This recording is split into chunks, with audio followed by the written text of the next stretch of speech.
Assalamualaikum warahmatullahi wabarakatuh. Inna asdaqal hadis kitabullah wa khairul hadi Nabi Muhammad sallallahu alaihi wasallam, syarrul umur muhdatsatuha, kullu bid'atin dhalalah, kullu dhalalatin finnar. Allahumma inni a'udzubika an adilla aw dhalla aw azilla aw zalla aw adlima aw udlama aw ajhala aw yujhala alayya. Rabbi zidni ilma wasili fi rizki barik marazaqani waj'alni mahbuban fi qulubi ibadik wa azizan fi uyunihim waj'alni wajihan fi dunya wal akhirah wa minal muqarrabin ya katsiran wali hasanal fi'al ya qa'iman bila zawal ya mubdi'an bila mithal farakal hamdu wa lakal minnah wa lakal syarafu ala kulli hal walhamdulillahi rabbil alamin. Bapak Ibu Saudara, alhamdulillah kita bersyukur kepada Allah atas nikmat dan karunia-Nya. Salawat dan salam kita sampaikan kepada baginda Rasul Muhammad sallallahu alaihi wasallam, keluarga dan sahabat-sahabatnya. Mudah-mudahan kelak kita mendapatkan syafaatul uzma dari Nabi Muhammad sallallahu alaihi wasallam. Amin ya rabbal alamin. Kita lanjut kajian kita di pagi ini. Kajian daripada Arba'in Nawawi yang dirangkum oleh muallif Al-Imam An-Nawawi radhiyallahu an. Pada kesempatan ini kita sampai pada hadis yang ke-7. An Abi Ruqayyata Tamimin Ad-Dari, diceritakan dari Abi Tamim Ad-Dari radhiyallahu an, anna nabiyya, bahwa sungguhnya Rasulullah sallallahu alaihi wasallam bersabda, qala ad-dinun nasihah, agama itu adalah nasihat. Qulna liman, qulna kami para sahabat bertanya, liman, untuk siapa ya Rasulullah?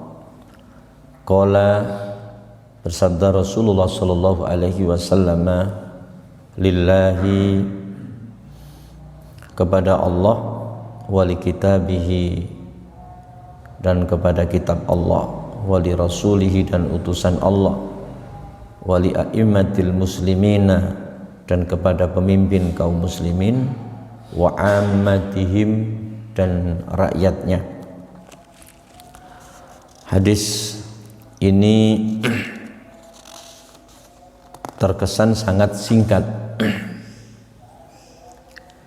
Al-Hafidh Ibnu Nu'aim berkata, ini hadis yang memiliki kedudukan. Muhammad bin Asham At-Tusi menyatakan bahwa hadis ini salah satu daripada 4 pilar agama. Banyak hadis-hadis yang menjelaskan tentang nasihat kepada kaum muslimin secara umum, juga termasuk nasihat para pemimpin kepada rakyatnya. Yang pertama, nasihat kepada umumnya kaum muslimin, bahwa telah menceritakan Qais bin Abu Hazim bin Jarir bin Abdullah berkata,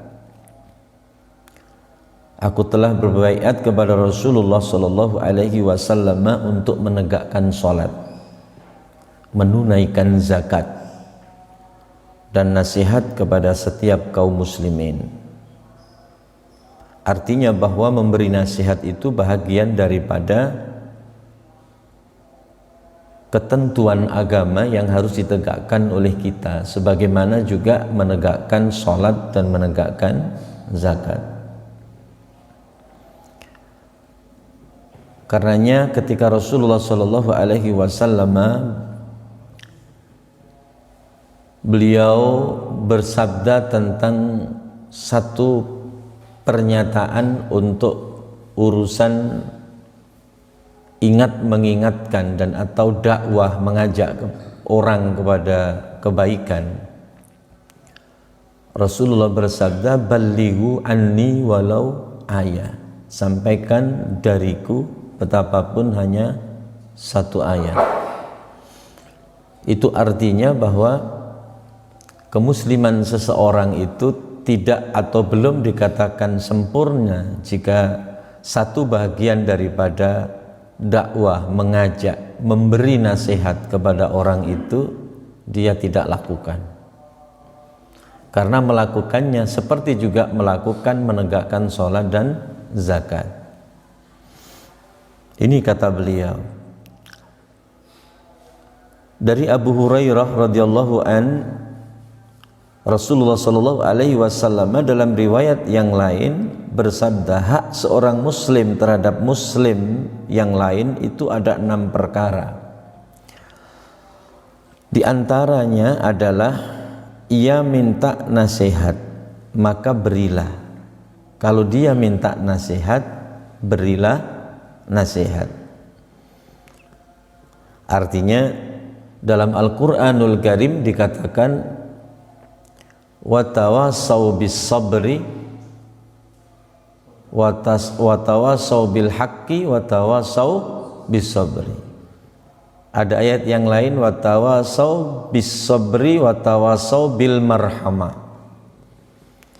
Berilah nasihat yang hak, yang benar, berilah nasihat kesabaran. Berilah nasihat kesabaran dan berilah nasihat kasih sayang.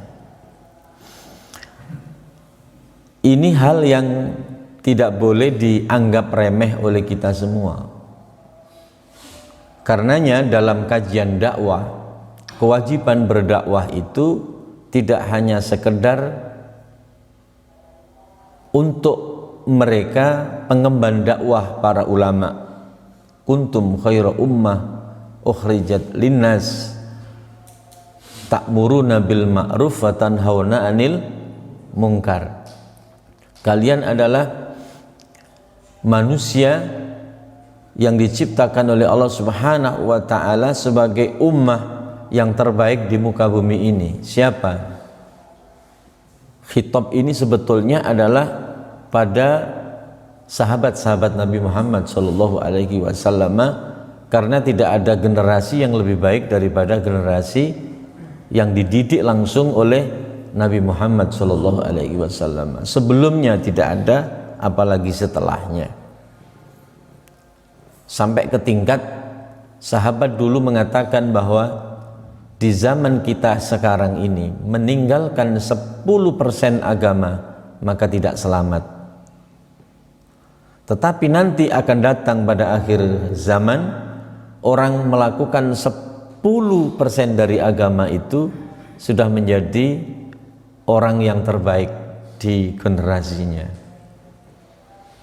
Nah, kita sekarang ini silakan saja diukur, ditimbang sejauh mana kita ini melakukan syariat dalam agama. Berapa persen kita melakukannya? Wong tebaran syariat itu sedemikian banyak gitu. Kita melakukan ini yang utama-utama saja, sholat 5 waktu ya. Lalu kemudian puasa Ramadan, yang jelas yang itu saja. Untuk zakat mal aja belum tentu ya. Apalagi kemudian urusan jihad fisabilillah. Hah? Iya. Meninggalkan diri dari hal-hal yang diharamkan oleh Allah Subhanahu wa taala. Berapa yang sudah kita tinggalkan? Intinya generasi sekarang ini 10% saja dia bisa melakukan, itu sudah menjadi orang terbaik, jadi waliullah itu ya. Apalagi tantangan zaman ini semakin hari semakin bukan tambah ringan tapi tambah beratnya, luar biasa. Fitnah agama ini luar biasa. Karenanya pesan daripada murabbi saya itu, ketika zaman-zaman seperti sekarang ini jangan tinggalkan pesan Rasulullah SAW saat kita melakukan salat, sebelum salam membaca ya muthabbital qulub tsabbit qalbi ala dinik. Ada 3 riwayat itu kan. Ada ya muqallibal qulub, tsabbit qalbi ala dini. Ada ya musarrifal qulub, sarrif qulubana ala ta'atik. Ada lagi ya musabbital qulub, tsabbit qalbi ala dini. Wahai zat yang menetapkan, mengokohkan hati, maka tetapkan dan kokohkan hatiku selalu dan senantiasa berada di jalur agamamu, syariat agamamu. Terlebih ketika musim corona kayak begini, orang tidak tahu. Kalaulah kemudian saya perhatikan akhir-akhir ini ada pola yang berbeda dengan yang kemarin-kemarin. Jadi sepertinya kalau kemarin-kemarin orang banyak tidak percaya, nah sekarang untuk bisa orang percaya ini biar nggak tahu apa tidak malu, biar tidak terkesan apa atau di belakang ini ada apa. Mungkin sekarang ini diambilkan virus dari mana terus ditebarkan, sehingga banyak saya temukan di beberapa ini yang terjadi luar biasa ya. Hadirin jamaah, meminta kepada Allah untuk ketetapan hati, karena memang akhir-akhir dari kehidupan kita, apalagi dekat-dekat hari kiamat, itu fitnah terbuka luar biasa. Sehingga kalau dalam riwayat yang lain dikatakan yusbihur rajulu mu'minan wa yumsi kafiran. Pada pagi hari orang dalam keadaan beriman kepada Allah, wa yumsi kafiran. Pada sore harinya dia dalam keadaan kafir. Atau wa yumsi mu'minan, dia dalam kondisi mukmin di sore hari, wa yusbiku kafiran, pagi-pagi sudah dalam keadaan kafir. Atau barangkali sekarang ini sering terjadi mati mendadak ya, mati mendadak, serangan jantung. Kalau kita tidak lalu bermohon kepada Allah agar hati ini selalu ditetapkan dalam agama Allah Subhanahu wa taala, maka pesan Allah Subhanahu wa taala, wala tamutunna illa wa antum muslimun, jangan kamu mati kecuali dalam keadaan Islam, itu mungkin jauh dari harapan.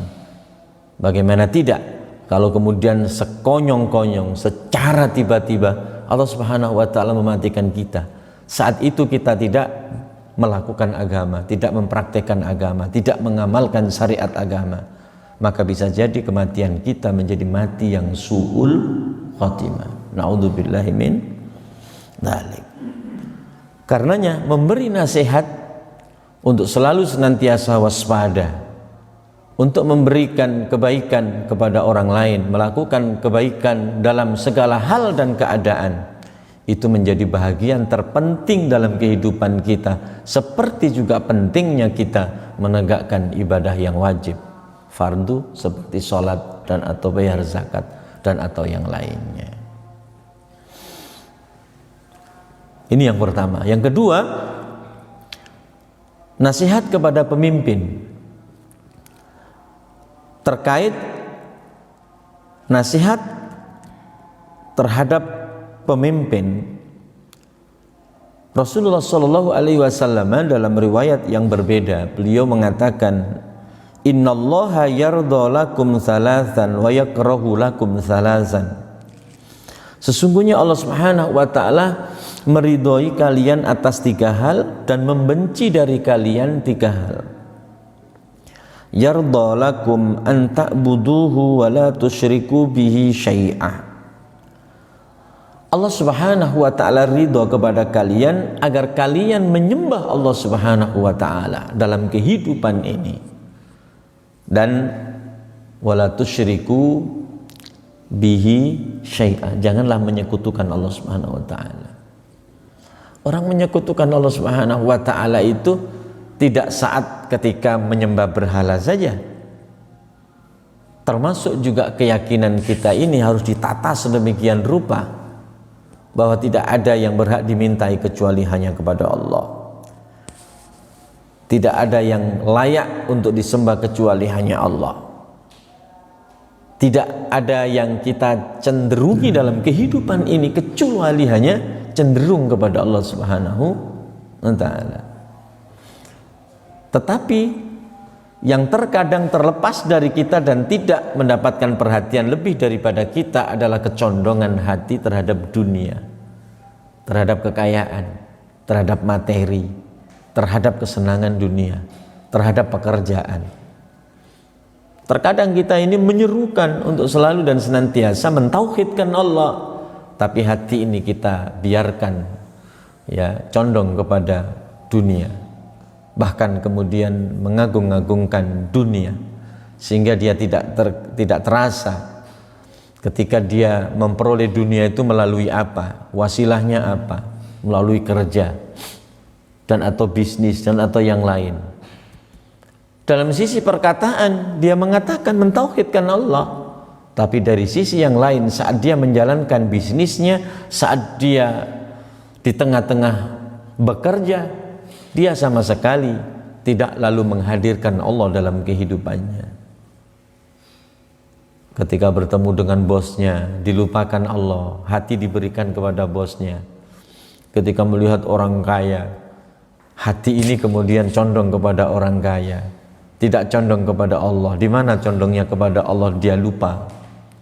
Atau barangkali saat dia seorang yang mengejar kekuasaan, seakan-akan penguasa itu segala-galanya, maka setiap ketemu dan bertemu dekat dengan para penguasa, hatinya diberikan kepada penguasa dalam kecondongan ini agar dia mendapatkan kucuran bagian dari kekuasaan.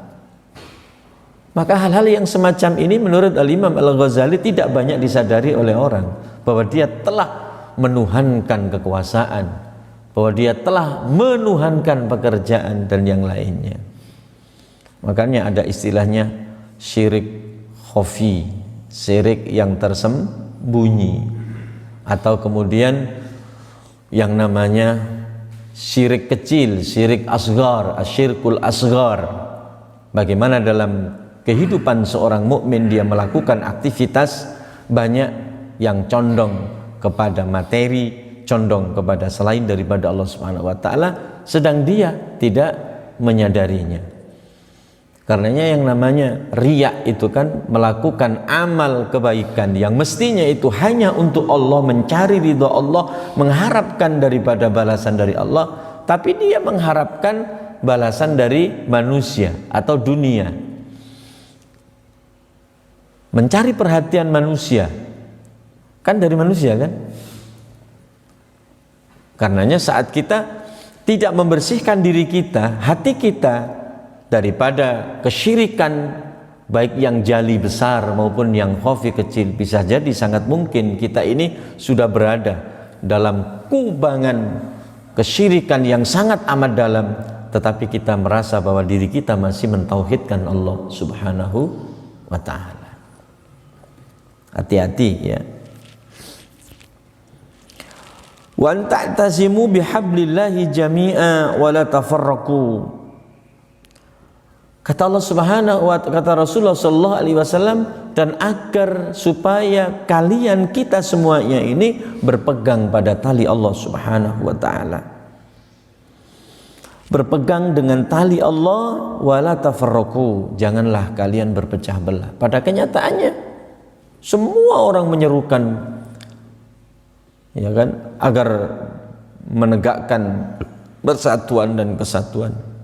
Tapi pada kenyataannya dalam prakteknya ada masalah-masalah yang kecil-kecil itu tidak terasa melukai hatinya sehingga tidak memasukkan saudara ke dalam hatinya, bahkan mengeluarkan kecintaan saudaranya dari hatinya.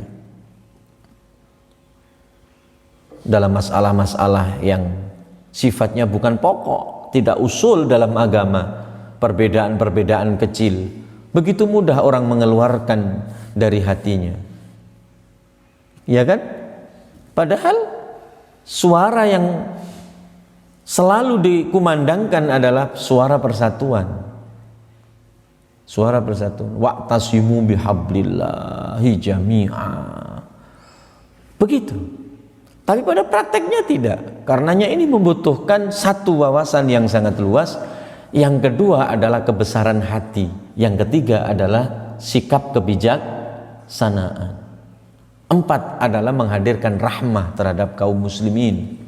Sehingga kita tidak ternodai oleh cerai berainya hati membenci dan atau kemudian tengkar kepada saudara kita, sesama saudara kita. Ya bisa jadi Anda itu Masya Allah hafidil Quran, bisa jadi Anda Masya Allah qiyam di setiap malam, bisa jadi Masya Allah sedekah tidak pernah tinggal. Tetapi dalam urusan-urusan ini Anda merasa saudara Anda tidak seperti Anda, saudara Anda celaka di neraka, sesat dan atau kemudian keluar dari agama, bahkan kemudian melakukan kesyirikan, dan atau mungkin Anda telah mengklaim saudara Anda menjadi orang yang kufur terhadap Allah Subhanahu wa taala hanya karena perbedaan-perbedaan kecil, maka demi Allah tidak ada untungnya Anda menghafal Quran, tidak ada untungnya Anda menghabiskan harta untuk bersedekah, tidak ada untungnya jidat Anda sampai gosong di tiap malam Anda bersujud kepada Allah Subhanahu wa taala. Demi Allah. Karenanya ini butuh kebesaran hati, keluasan ilmu dan rahmah. Rahmah itu hati-hati loh ya, jangan sampai hilang. Karenanya sifat kasih sayang itu Masya Allah sangat ditekankan oleh Allah Subhanahu. Bahkan sifat kasih sayang Allah itu paling disebut oleh kita orang yang beriman, karena Allah masukkan dalam Asmaul Husnahnya Ar-Rahman Ar-Rahim, dan Rahman Rahmin paling sering disebut oleh kita semua karena masuk dalam kalimat Bismillahirrahmanirrahim. Dan termasuk juga diantaranya kita ini makhluk sosial, tidak bisa hidup kecuali orang lain. Maka saat kita ini cedera dalam hubungan sesama manusia, cedera sebagai makhluk sosial, dan Allah Subhanahu wa ta'ala tidak akan mungkin mengakui kita sebagai hamba yang terbaik, sebaik apapun hubungan kita kepada Allah. Kalau hubungan kepada manusia ini bercerai-berai, maka Allah Subhanahu wa ta'ala tidak akan mengakuinya. Kayak sederhana gitu, tapi urusannya jero ya, abot ya. Kata syukur saja menurut Rasulullah sallallahu alaihi wasallam, beliau mengatakan lam yashkurillah liman lam yashkurin nas. Tidak dikatakan syukur kepada Allah untuk mereka orang-orang yang tidak bersyukur kepada manusia.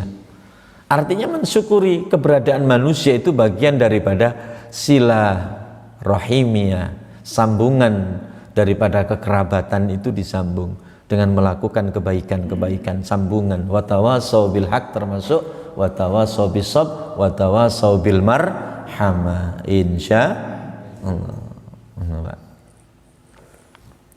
Nah,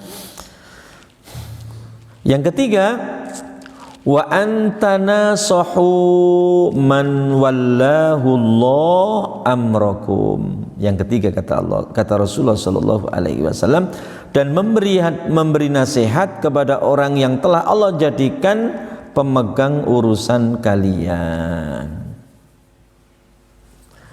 Biasanya panjenengan ini, kita juga kalau mempunyai atasan dalam pekerjaan atau kemudian dalam apa saja, urusan apa saja, karena itu atasan kita, sulit bagi kita untuk mengeluarkan kalimat hak di depan mereka.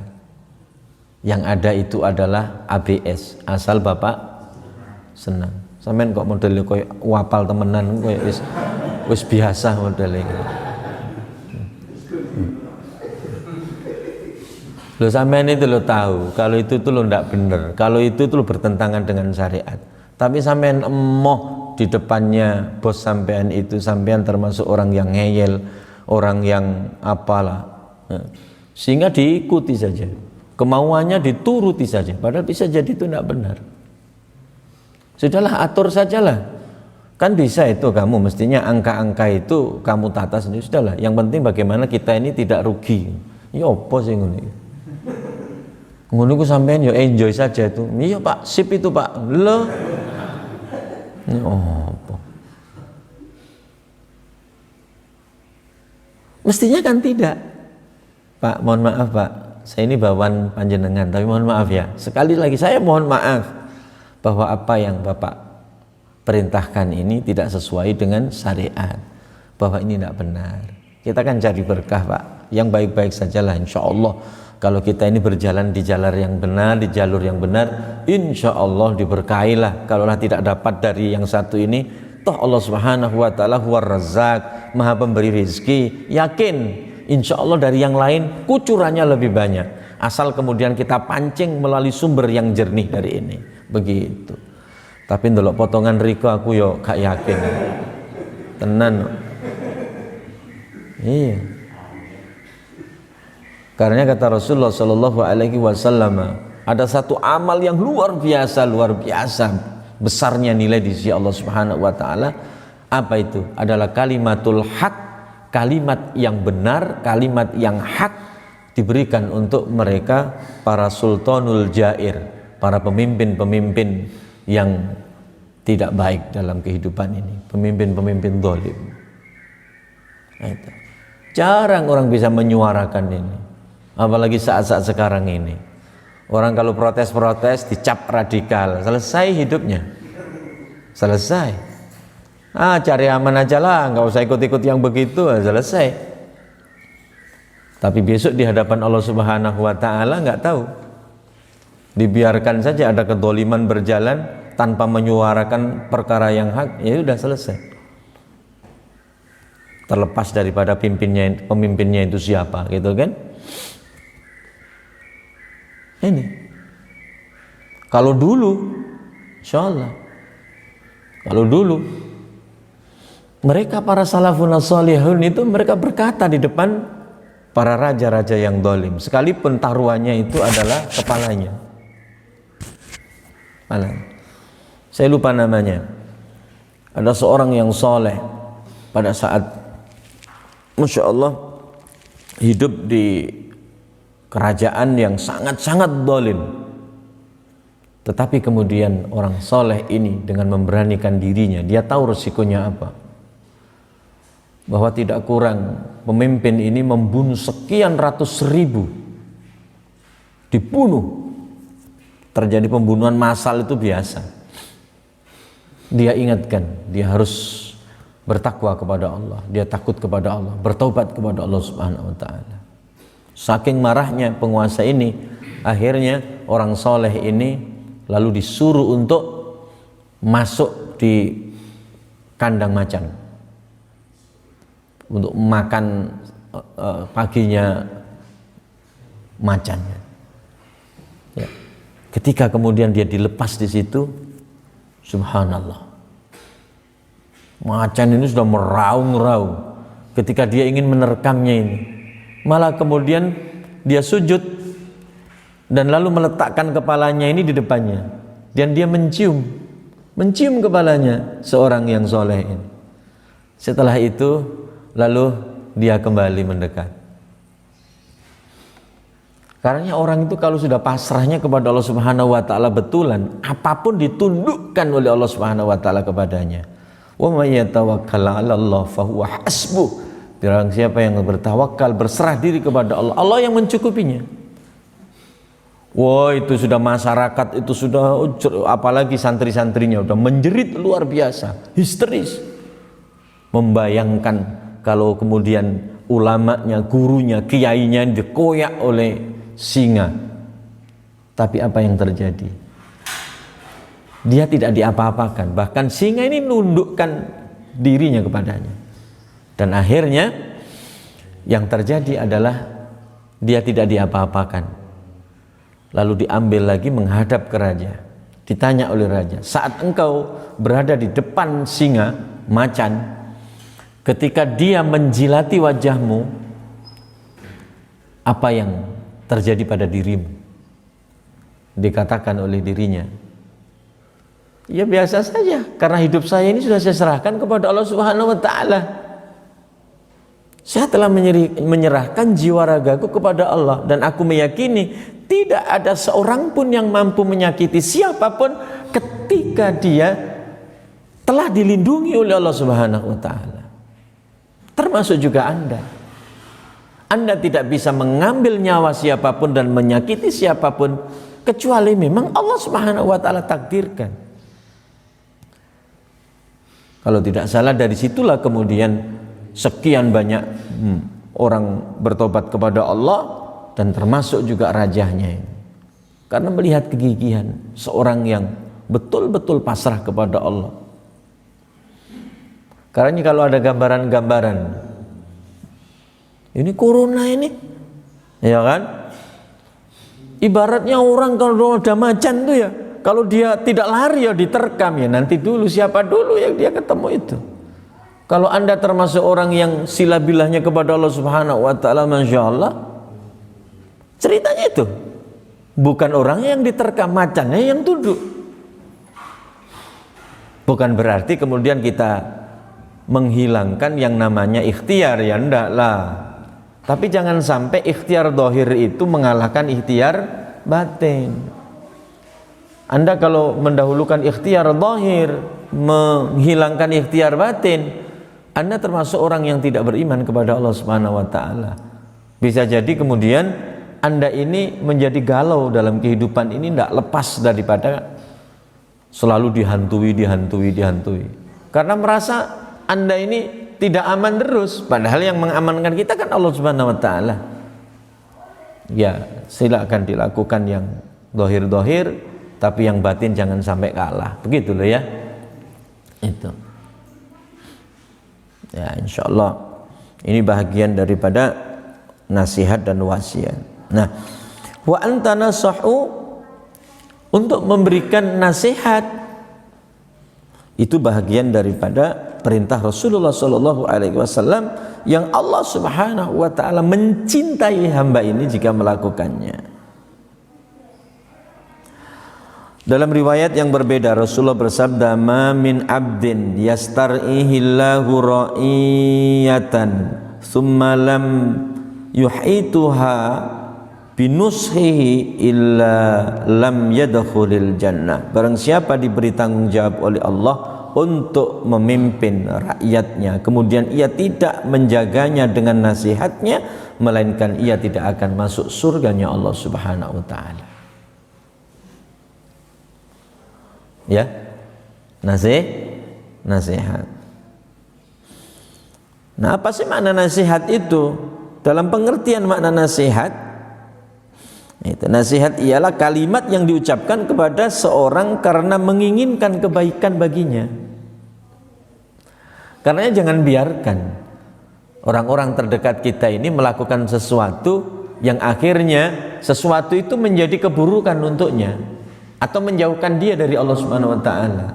Berikan nasihat agar dia melakukan kebaikan, dia dekat kepada Allah Subhanahu wa taala. Itu tugas kita.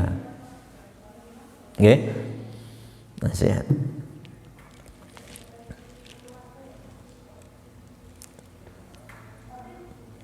Termasuk diantaranya adalah memberikan wasiat kebaikan.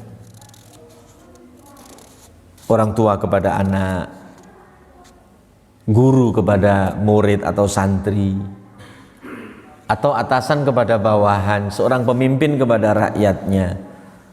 Mestinya itu ladang amal yang luar biasa. Gitu? Allah Subhanahu wa taala berfirman, "Wa man ahsanu qawlan mimman da'a ilallah." Ya.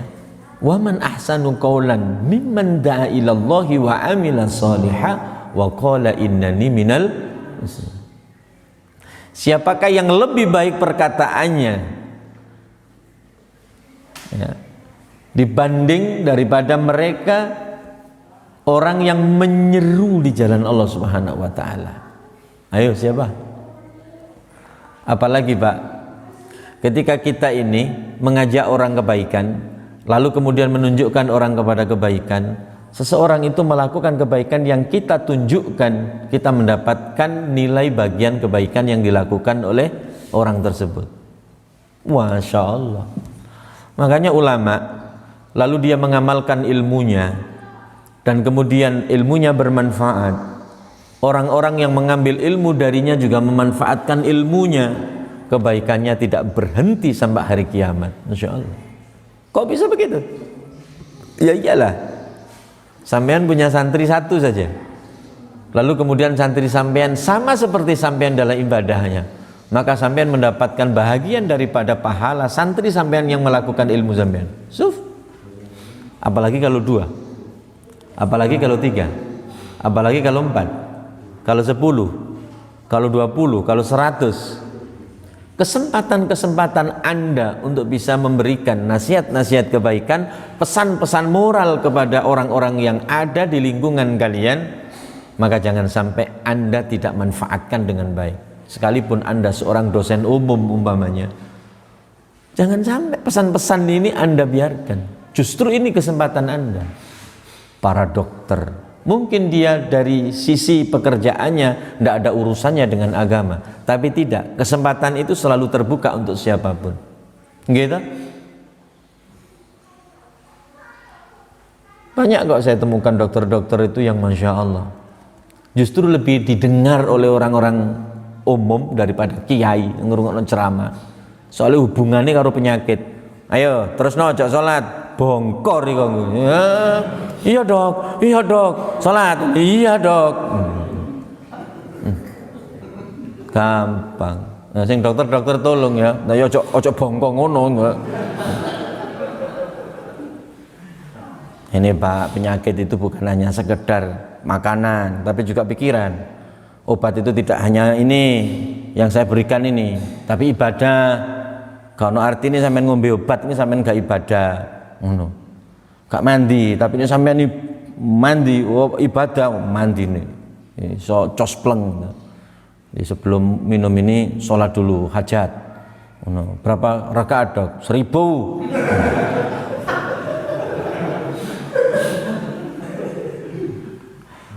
Kayaknya saya tidak panjang umur dok. Kenapa? Kayaknya belum selesai 1000 saya sudah mati dok. Ya ambil wudhu lah, sholat 2 rakaat, sholat hajat. Setelah itu berdoa kepada Allah, ya Allah, obat ini hanya lantaran yang menyembuhkan engkau, tapi aku yakin bahwa dengan pertolonganmu insya Allah disembuhkan. Loh, malah sholat hajat. Asini biyen kira tahu sholat hajat belas, gak tahu nyoba sholat hajat belas. Tapi karena dokter yang perintah, Masya Allah. Jangankan orang awam loh, kiai kalah karo dokter. Gak sopo-sopo aku dewe yang lah iya. Suatu saat istri saya itu melahirkan, ketiga-tiganya itu kan operasi. Setelah 3 itu kan ditutup. Ketika dikasih tahu, mohon maaf ya Pak, istri Bapak ini memang kondisinya tidak seperti orang umum. Jadi karakter perut itu berbeda-beda. Nah, termasuk istri Bapak ini tidak kuat. Ini kalau dilanjut, ini bisa kemudian berbahaya. Lo masih hafal hadis, masih hafal ayat itu lo, kitab saerak itu lo hafal kabeh. Karo dokter itu ya manduk-manduk. Nih. Iya dok, siap dok. Iya dok, siap dok. Nih, dok. Bahkan diweden-wedeni ngono ya bingung ya. Iki jenenge kiai keder karo dokter ya iki. Nih. Salah. Jadi gunakan kesempatan itu. Loh, kenapa dari urusan kesehatan aja sealim-alimnya orang bisa tunduk sama dokter? Kenapa dalam urusan ibadah kebaikan Anda tidak gunakan untuk menundukkan orang? Ayo. Penguasa itu loh manut sama dokter. Makanya mbok, kalau dulu tuh kan ya, raja-raja itu kan punya tabib-tabib khusus, dia manut sama tabibnya. Itu kalau tabibnya jahat itu, oh selesai itu. Hancur kerajaannya hanya dengan satu tabib saja. Iya kan? Lihat itu di film-film kerajaan itu atau kisah-kisah kerajaan itu, bagaimana tabib ini jadi rebutan. Jadi kemudian ketika ada orang yang punya kepentingan ke kerajaan lewat tabib ini agar diberikan itu kan minuman obat yang tidak langsung mematikan, tapi lama kelamaan mati gitu, diundur waktunya. Itu kan satu peluang. Nah, Anda kalau jadi dokter bisa jadi Anda lebih cepat menjadi kekasih Allah, wali-walinya Allah Subhanahu wa taala dibandingkan daripada ulama. Kalau Anda mampu memanfaatkan kesempatan itu. Duh. Apalagi Anda jadi direktur, wah kesempatan luar biasa. Toh mudahnya orang sekarang ini diatur sama atasannya. Iya. Pokoknya kalau masuk di perusahaan ini setiap jam 8 semuanya sholat duha agar kita diberikan hidup berkah. Yakinlah kepada Allah. Ini merupakan satu syarat di perusahaan ini. Manut, Pak.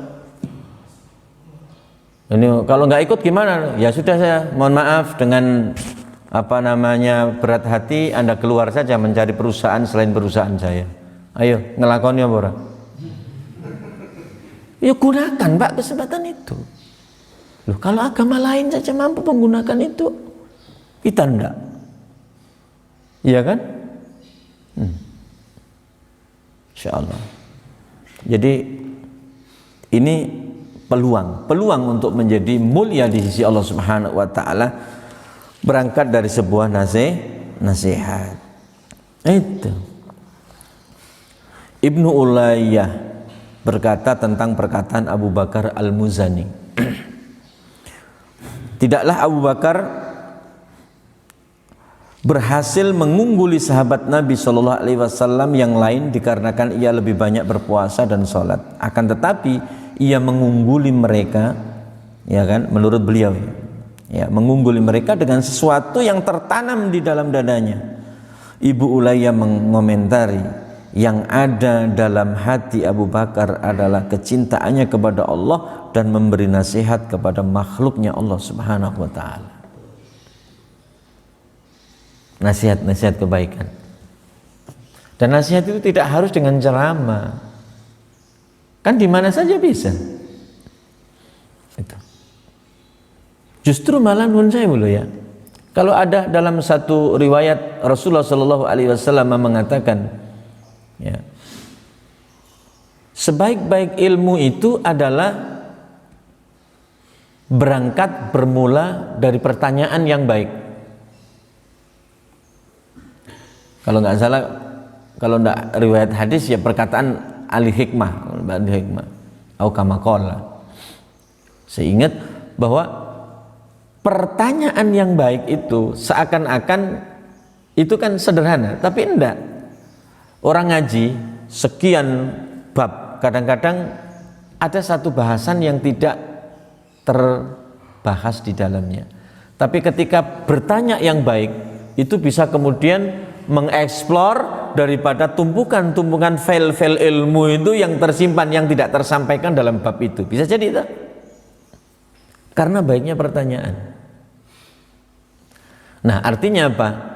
Bahwa tidak harus orang menyampaikan pesan-pesan moral itu di mimbar-mimbar, tapi saat kita ngobrol dari job-job pertanyaan yang baik, sehingga memungkinkan orang mengeluarkan daripada nasihat-nasihat yang lebih baik lagi. Sekian banyak. Contoh saja, ketika seseorang itu konsultasi, ya kan? Itu kan tidak dalam dia mengaji tentang satu fan ilmu, ya tak? Dia konsultasi. Tapi karena dia punya pertanyaan yang baik kepada konsultannya, ya konsulnya, maka dia mengeluarkan ilmu yang luar biasa. Ini. Mendane umpamane didadekno sak kitab ngono lho, dadi piro deh. Kan bisa jadi begitu tuh.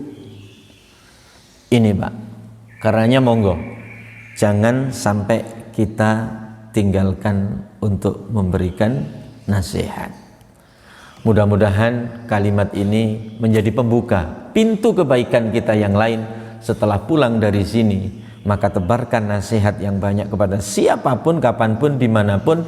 Tentu saja kalimat-kalimat yang hak itu harus disampaikan dengan cara-cara yang baik pula, sehingga kita tidak memberi kesan bahwa yang namanya agama ini jahat. Bukan karena agamanya yang jahat, pembawa agama yang kelihatan jahat karena menyampaikannya dengan cara kejahatan. Jangan. Untuk itu mudah-mudahan kita semua diberikan kekuatan oleh Allah Subhanahu wa taala. Rabbana anfa'na bima 'allamtana wa 'allimna alladhi yanfa'una wa zidna ilma. Alhamdulillahi ala kulli hal. Allahumma nas'aluka al-'afwa wal 'afiyah wal mu'afah da'ima fid dunya wal akhirah. Allahumma inna nas'aluka ilman nafi'ah wa amalan mutaqabbala wa rizqan thayyiba. Allahumma inna nas'aluka ilman nafi'ah. Allahumma inna nas'aluka ilman nafi'ah wa amalan mutaqabbala wa rizqan thayyiba. Wa sallallahu ala Muhammad walhamdulillahi rabbil alamin. Assalamualaikum warahmatullahi wabarakatuh.